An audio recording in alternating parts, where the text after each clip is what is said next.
Is happiness. பெண்ணாக இருப்பது மகிழ்ச்சிக்குரிய ஒன்று. பெண்களுக்குன்னே சொல்றேன், மனதையும் புத்தியையும் ரொம்ப ஷார்ப்பா வச்சிருங்க. சொல்லில் மயங்காதீர்கள். ஏய் நீ ரொம்ப அழகா இருக்க அப்படி தேங்க்யூ போயிட்டே இரு. அங்க சாப்பிட்டியான்னு சொன்னதுக்கா 10 வருஷம் 30 லட்சம் டூ மச்ல. ஆனால் அந்த பெண் இழந்திருக்கிறாள். பாதம் பட்ட இடத்தில் நான் சாதம் போட்டு சாப்பிடுவேன். அப்புறம் வாட் நெக்ஸ்ட்? டேய் போய் சொந்தமா உழைச்சி ஒரு அலுமினிய தட்டு வாங்கி அதுல சோறு போட்டு தின்ற நிலையில வந்ததுக்கு அப்புறமா பேசு. தலைமுறையை காவு கொடுத்து விட்டு எந்த விடுதலையும் எந்த சமூகத்திற்கும் அவசியம் கிடையாது என்பதனை புரிந்து கொண்ட தமிழ் மரபு சார்ந்த பெண் நான். தலைமுறையை தின்ன முடியாதுங்க. ஆனால் நம்முடைய வாழ்க்கையின் போக்கு எப்படி இருக்கிறது என்றால், யாருக்கும் மிச்சம் வைக்காம எல்லாத்தையும் அள்ளி சுருட்டி சாப்பிட்டு செத்து போயிடும். போதும் நிறுத்து. தாய் சொல் மூத்த சொல் என்ன தெரியுமா? எல்லாம் நாமளே அள்ளிட்டு போனா ஆடு மாடு திங்கிறதுக்கு வேணாமாடா, விடுடா. பாட்டிகள் கதை சொல்வார்களே, பாட்டிகள் எங்கே போனார்கள்? இன்னைக்கு திரும்பி பார்க்கிற இடங்கள்லாம் ஆண்டிஸ் தான்.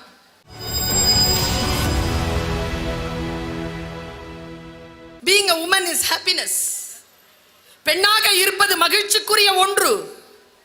ஆனால் நான் ஒரு விஷயத்தை சொல்றேன். பெண்கள் மனதையும் புத்தியையும், முக்கியமா சொல்றேன், பெண்களுக்குன்னே சொல்றேன், மனதையும் புத்தியையும் ரொம்ப ஷார்ப்பா வச்சிருங்க. சொல்லில் மயங்காதீர்கள். ஏய் நீ ரொம்ப அழகா இருக்க அப்படி தேங்க்யூ போயிட்டே இரு. போக முடியுதா? சிக்கிக்கொள்கிறோமே. அந்த சிக்கிக்கொள்ளுகின்ற வார்த்தைகளை தானே போடுகிறார்கள். அந்த வார்த்தைகளில் இருந்து வெளியில் வர முடியவில்லையே. சொல்தானே சிக்க வைக்கிறது. எனக்கு தெரிந்துங்க, 26 வயசுல ஒரு 8 வயது குழந்தையை வைத்துக் கொண்டு ஒரு பெண், கணவனால் கைவிடப்பட்ட ஒரு பெண், 10 வருடம் கழிச்சு நீதிமன்ற வாசல்ல நிக்கிறா. என்ன ஒருத்தன் ஏமாத்திட்டான். 10 வருஷம் கழிச்சு யார்மா புருஷனான்னு கேட்டா இல்ல, வேற யாரோ. புருஷன் போனதுக்கு அப்புறமா வேற யாரோ ஒருத்தங்க ஏமாத்தி இருக்காங்க. 30 லட்சம் ரூபாய் வரைக்கும் ஏமாத்தி இருக்காங்க. அவ நீதிமன்றத்தில் நிக்கிறா. நீதிபதி, பெண் நீதிபதி கேட்கிறாங்க, சரிம்மா 27 வயசுங்கிறது நல்ல அறிவான வயசு தானே, 10 வருஷம் ஏமாறலாமா ஒருத்தங்க? தொடர்ந்து அவன் தாலி கட்டினானா? இல்ல. காசு எல்லாம் வாங்கிட்டான். சரி, என்னத்துக்காக அவனோட வாழ்ந்த? அவன் சொல்ல நான் இப்ப சொன்னேன்னு வச்சுக்கங்களேன், கேட்கறதுக்கு அது சாதாரண சொல்லா இருக்கு. ஆனால் அந்த வினாடியில் அந்த பெண் அதை கடந்து வந்தாள்ல, அந்த கடந்து வருகின்ற பொழுது அவள் என்ன சொல்லை அதை எதிர்பார்த்தாள், அந்த சொல் அங்கிருந்து வந்துருச்சு. தோற்றாள். என்ன சொல்னா? சாப்பிட்டியா? அங்க சாப்பிட்டியான்னு சொன்னதுக்கா 10 வருஷம் 30 லட்சம்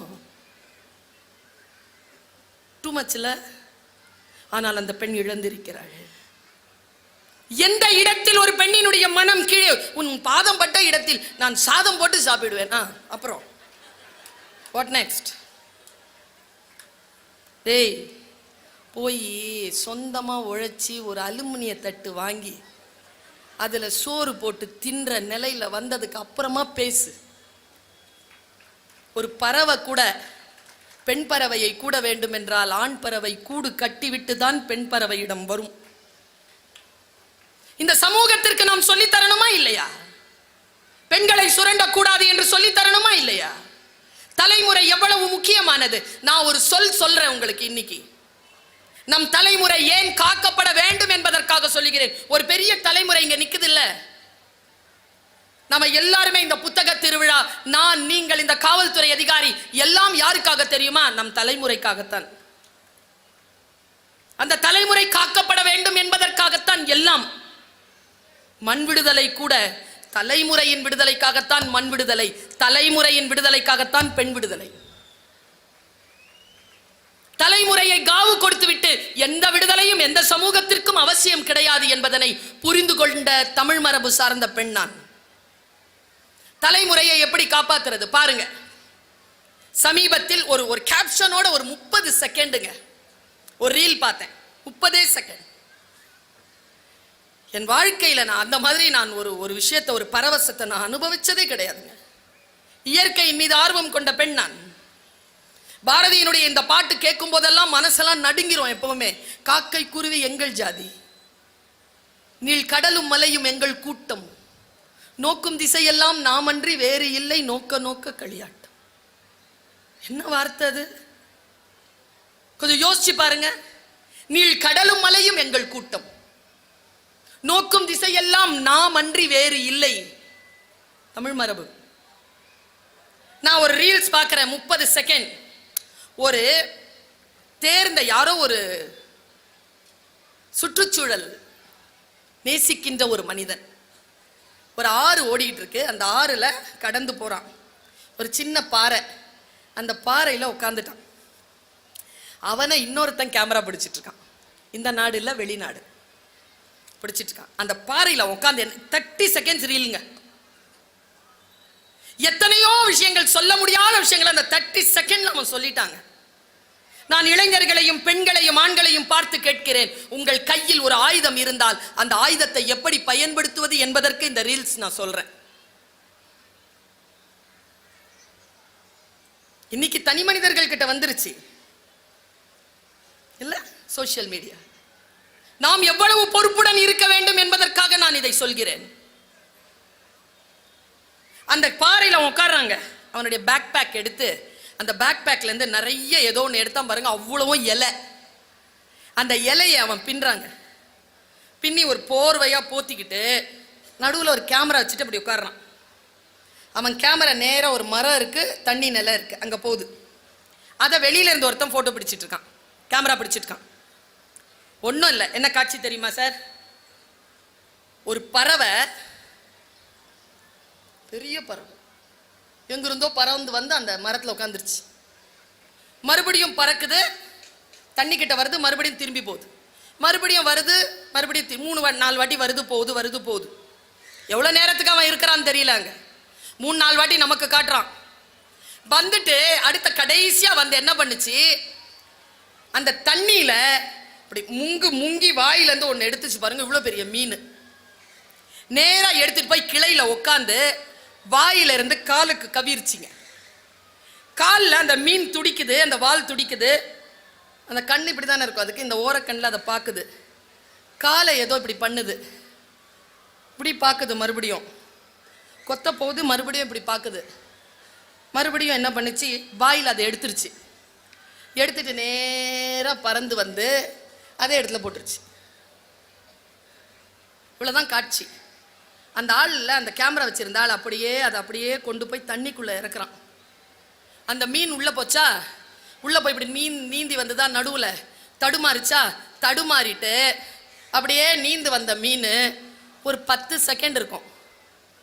அந்த அந்த ஃபில்ம் 10 செகண்டில் இருக்கும். அதனுடைய பின்பகுதியிலிருந்து வெறும் முட்டைகளாக வெளியில் வருது. பறவை நம்ம கிட்ட என்ன தெரியுமா சொல்லிச்சு, நான் மீளைத்தான் பசிக்கு சாப்பிடுவேனே தவிர ஒருபோதும் தலைமுறையை தின்பதில்லை என்று நமக்கு அந்த பறவை சொல்லி தருகிறது.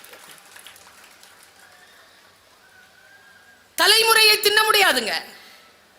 ஆனால் நம்முடைய வாழ்க்கையின் போக்கு எப்படி இருக்கிறது என்றால், யாருக்கும் மிச்சம் வைக்காம எல்லாத்தையும் அள்ளி சுருட்டி சாப்பிட்டு செத்து போயிடும். வேலூர்ல ஒரு பக்கத்துல ஒரு வயதான அம்மா வயக்காட்டுக்கு போகுது. ஆடு மாடு மேய்க்கிற அம்மா போயிட்டு, நான் வந்து அந்த இடத்துல ஏதோ ஒரு காரியமா நிலம் பார்க்கறதுக்கு போறேன். இந்த முந்தி இருக்குல்ல, அந்த முந்தியில ஏதோ பொறுக்கி போட்டுக்கிட்டே இருக்குது. என்னதுன்னு பார்த்தா, இந்த மஷ்ரூம் இருக்குல்ல, மஷ்ரூம்க்கு என்ன சொல்லுவோம், காளான். காளானை பிடுங்கி போடுறான். அவன் பேரன் கூட இருக்கிறான், அந்த லேடியுடைய பேரன். அவன் எல்லாத்தையும் டேய் டேய் டேய் டேய் நிறுத்து நிறுத்து நிறுத்து அப்படிங்கிறாங்க அந்த அம்மா. நான் அங்கே கீழே இறங்கி பார்க்குறேன்.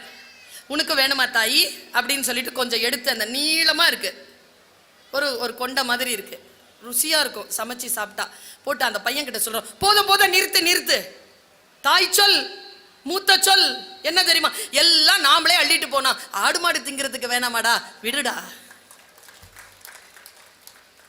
இந்த சொல் எங்க காணாம போயிடுச்சு? பாட்டிகள் கதை சொல்வார்களே, பாட்டிகள் எங்கே போனார்கள்? பார்த்தார்கள். இன்னைக்கு திரும்பி பார்க்கிற இடங்கள்லாம் ஆண்டிஸ் தான். பாட்டியே காணோம், ஒன்லி ஆண்டிஸ். பாட்டியின் விழுமியங்கள் எங்கே போனது? நமக்கான சொல், நாம் கொண்டிருக்கக்கூடிய சொல் எங்க போனது?